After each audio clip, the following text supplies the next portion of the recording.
Hi, beautiful soul. This is day 28 of 100 Days to Emotional Power. Why some people stay stuck even when they're talented.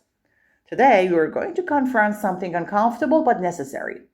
Talent is everywhere, potential is everywhere, intelligence is everywhere, and yet progress is rare. Why?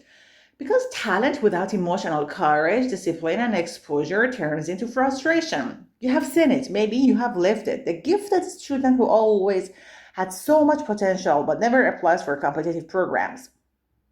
The creative person who writes beautifully but never publishes. The intelligent professional who has brilliant ideas but never speaks in meetings. The athlete with natural ability who never trains consistently. Talent is common, execution is rare. Let us break this down honestly. The first reason talented people stay stuck is fear of visibility. Being talented in private feels safe, being talented in public feels risky. The moment you show your ability publicly, you open yourself to judgment, criticism, comparison, rejection. So many people unconsciously prefer being the one who could have rather than the one who tried and failed. Here is a concrete example. Imagine a young woman who has an incredible voice. Friends tell her she could record songs. She agrees, she dreams about it, but she never books studio time. Why? Because once she records and publishes, her talent is measurable. It can be liked or ignored, praised or criticized. As long as it stays in private gatherings, it remains untouchable. Potential feels safer than exposure. The second reason is attachment to identity. Some people are addicted to being called talented, but once they start working seriously, they're no longer just talented. They're beginners again. They struggle. They produce imperfect work. They realize that talent is only the starting point, and this bruises the ego. For example, a student who always excelled effortlessly enters a competitive university. Suddenly, everyone is smart. Now, effort is required. Instead of adjusting and building discipline, they retreat because struggling threatens the identity of naturally gifted. Staying stuck protects the ego. The third reason is fear of responsibility.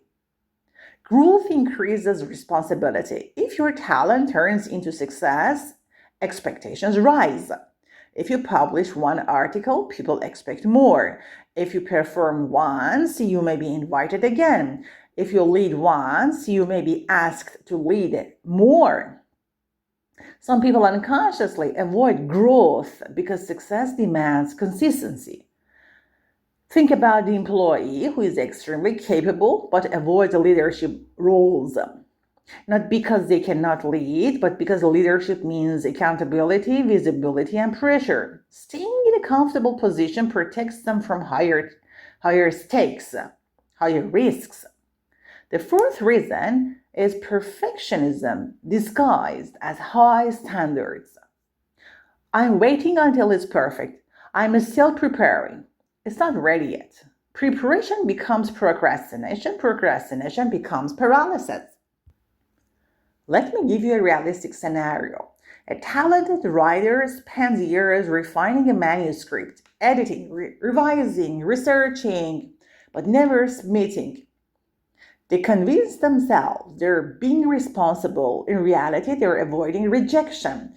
At some point, improvement requires exposure. The fifth reason, lack of structure. Talent without systems collapses. Inspiration without routine fades. Many talented individuals rely on motivation instead of discipline.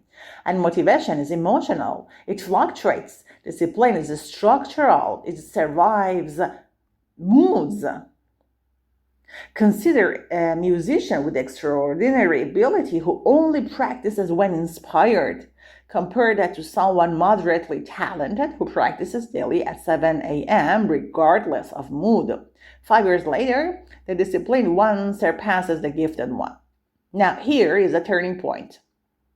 If you recognize yourself in any of these patterns, do not feel ashamed. Awareness is power. The goal is not to criticize talent, the goal is to activate it. So how do you move from stuck to expanding? First, act before you feel ready.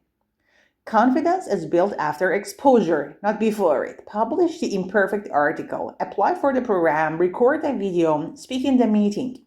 The first attempts will feel uncomfortable. That is normal. Exposure builds emotional tolerance. Second, detach from identity. Stop protecting the label of talented. Replace it with developing. Growth requires humility. You're allowed to be a beginner again. Third, create non-negotiable systems. Schedule your work, set measurable goals. For example, instead of saying I will write more, say I will write 500 words every weekday at 8 a.m. Structure removes emotional debate. Number 4, normalize rejection. Rejection is not a verdict on talent, it is feedback. Many successful individuals collected dozens of rejections before recognition. The difference is persistence. Number 5, measure effort, not applause. If you only move when validated, you will stall. Track what you control: hours practice, applications sent, drafts completed, conversations initiated. Let me give you a powerful real-life contrast. Two friends graduate with equal potential. One talks about future plans constantly but waits for the perfect moment. The other starts small immediately.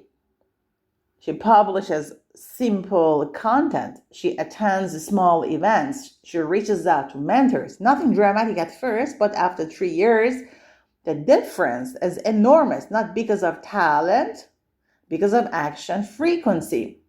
Even small daily steps, one email, one practice session, one submission accumulate. Momentum is mathematical. It compounds. Understand this clearly. Talent is an advantage only when paired with courage and repetition. Otherwise, it becomes a source of frustration. If this talk felt confronting, good.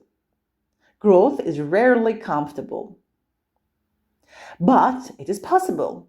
You are not stuck because you lack ability. You may be stuck because you are protecting yourself from discomfort. And discomfort is the entrance fee to expansion. If this talk spoke to you, if you recognize yourself in these examples, if you felt like this talk and it felt familiar in your life and describe your inner experience, then keep listening. Like, share, and subscribe to this channel because this is day 28, 100 days to emotional power. And every day we explore one emotional truth that many people live with silently.